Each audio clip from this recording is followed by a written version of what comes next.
आज हूँ प्रथमाष्टमी आ मु भी मो घर बड़ झील से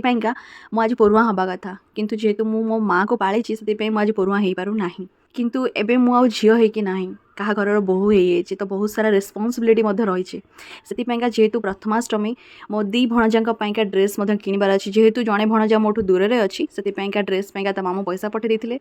आउ जड़े जेहेतु पाखे अच्छी तो से आम सन्ध्या बेले चलू शॉपिंग करने ड्रेस नहीं आसलु आउ हजबैंड को डायरी पसंद आसला से गोटे नहीं आसिले आसला मुझे राबिड़ी तो ये मो भणजा राबिड़ी खाई एंजॉय करुच्ची आ गेला हो माई पाखे बसिकी आउ जेहेतु मु बड़ झील से मो घर लोक मत परुआ करने सहित ज्वाई को परुआ करती प्रत्येक वर्ष ड्रेस पैसा दिखती तो चॉइस से ऑर्डर करते आसी पहुँची जाता तो मुझे दौली पिंधापी आम बड़ दीदी को कॉल करूँ सहित वीडियो कॉल कर कथा होलु पु ड्रेस पिंधला कि नहीं सान टोका पाखक जाकि देखला बेलू से एक्सरसाइज करूला तो एमती आम दिन टी गला हैप्पी प्रथमाष्टमी खूब एंजॉय करंतु।